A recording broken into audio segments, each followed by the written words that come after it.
নমস্কার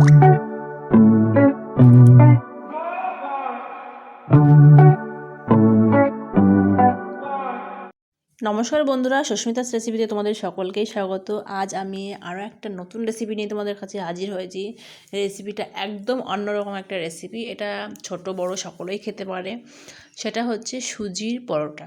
তো ব্রেকফাস্টে দেখো আমরা মানে কি দেব সেটা কিন্তু ভেবে আমাদের একটা বিশাল বড় একটা টেনশন থাকে, চিন্তা থাকে যে কালকে কি দেব। তো চলো এইরকম একটা যদি সুজির পরোটা করে দেওয়া যায় তাহলে কিন্তু দারুণই হয়। দেখো আমি কি করে করছি। এর জন্য আমি এখানে দেখো 100 গ্রামের মতো সুজি নিয়ে নিয়েছি। সুজির পরিমাণটা তোমরা তোমাদের মতো নেবে। আর আমি নিয়েছি এখানে আটা নিয়েছি। আটার পরিবর্তে তোমরা ময়দাও ইউজ করতে পারো, কিন্তু আমি আটাটাই ইউজ করছি। আর এখানে আমার লাগছে সাদা তেল নিয়ে নিয়েছি, আর লাগছে আমার দেখো ঘি। আমি এখানে ঘি রেখেছি।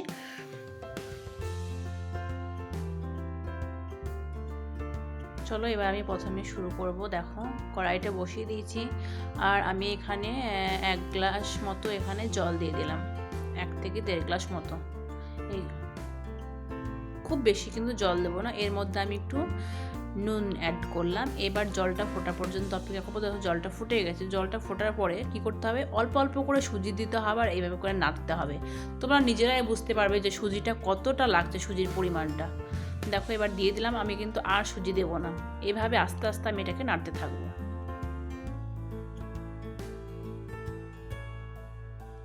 এরকমভাবে আমি একটা ডো তৈরি করব।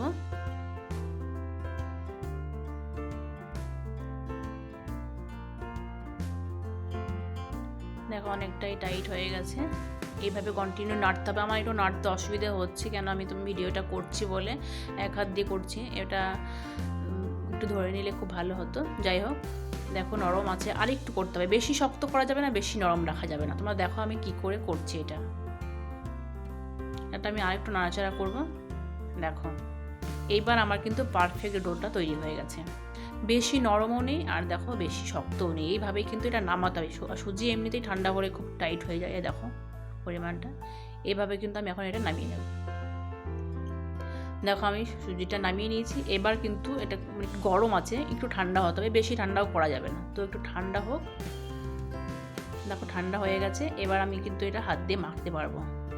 দেখো বেশ খুব শক্তও নেই, বেশি শক্ত করা যাবে না। এবার আমি একটু ঘি নিয়ে নিচ্ছি, তাহলে কিন্তু মাখতে একটু সুবিধা হবে। আর ঘিটা দিলে ফ্লেভারটা খুব ভালো হয়, ভালো লাগে। এটা ভালো করে আমি সুন্দর করে ঘি দিয়ে এখন ময়াম করে নেব।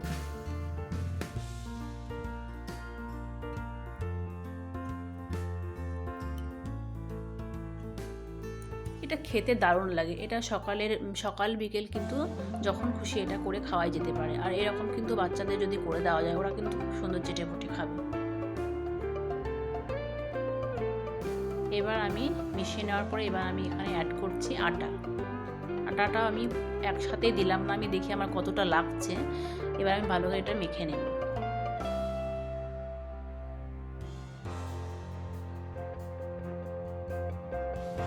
দেখো নরম রয়েছে, আর একটু আটা লাগবে আমার।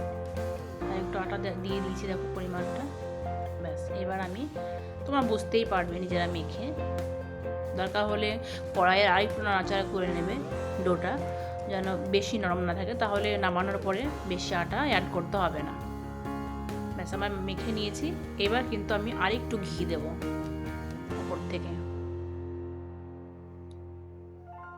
ঘিটা দিয়ে একটু মেখে নেব ভালো করে। দেখো পারফেক্ট ডো তৈরি হয়ে গেছে।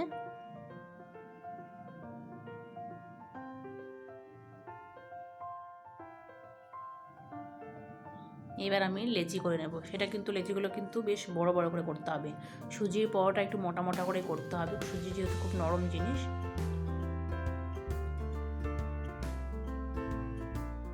দেখো আমি 5টা করে নিয়েছি। এবার হাতে আমি গুলি করে নিচ্ছি।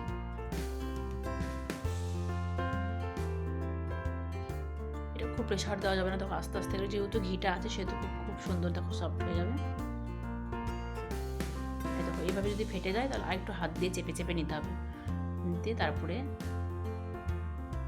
দু হাতের প্রেশারে দেখো কি সুন্দর হয়ে গেছে আমার লেচিটা। এভাবে আমি সবগুলো করে নিচ্ছি। এবার আমি এটাকে বেলে নেব। দেখো যেরকমভাবে রুটি করো, কিন্তু খুব প্রেশার দেওয়া যাবে না। আমি আটাটা নিচ্ছি আর হালকা হালকা প্রেশার দিয়ে এটাকে করছি। খুব মোটা রাখা যাবে না আর খুব পাতলা করা যাবে না, মিডিয়াম করতে হবে। দেখো আমার হয়ে গেছে, একটু মোটা মোটাই থাকবে এটা। এই দেখো এইভাবে আমি আর একটা করে নিয়ে দেখাচ্ছি তোমাদের। আর আমি পুরোটা এভাবে করে আটাটা দিয়ে নিতে হবে। মানে সুজি খুব নরম জিনিস, আর আস্তে আস্তে করতে হবে।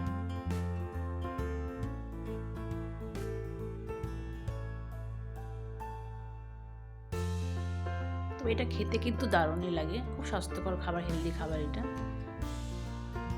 দেখো আমি বেশি পাতলা করবো না, এরকম মোটা মোটাই করতে হবে, বেশি মোটা নয়।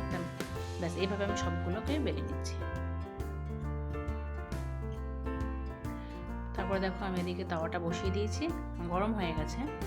এবার আমি সুজির পরোটাটা দিয়ে দিলাম, দিয়ে এখন এটা আমি উল্টে দিচ্ছি।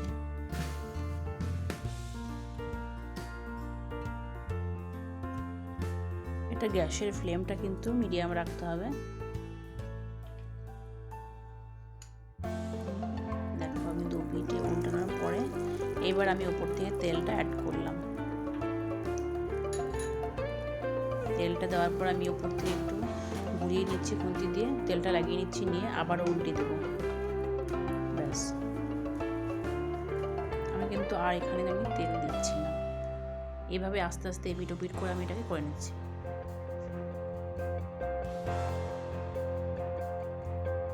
খুব নরম, এটা আস্তে আস্তে করতে হবে।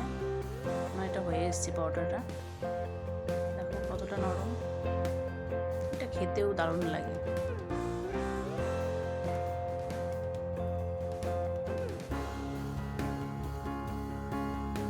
হয়ে গেছে দেখো।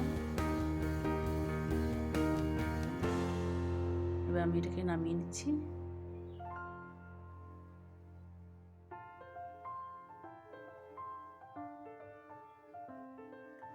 এভাবে আমি আর একটা তোমাদের করে দেখাচ্ছি।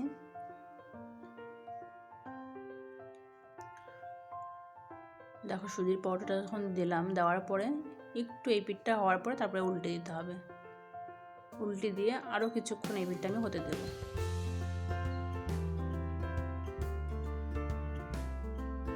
দিয়ে এবার আমি ওপর থেকে তেলটা দিয়ে দেব। প্রথমে আমি ওপরে দিয়ে দিচ্ছি, দিয়ে খুন্তি দিয়ে এটা ভালো করে লাগিয়ে নিতে হবে চারদিকটা।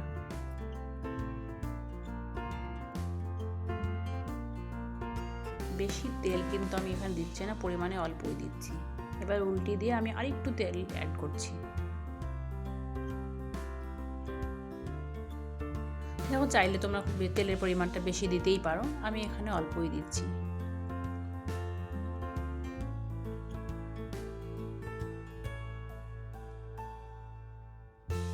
সুজির পরোটাটা খুব নরম হয়, ওই জন্য খুব আস্তে আস্তে এটা সাবধানে উল্টাতে হবে।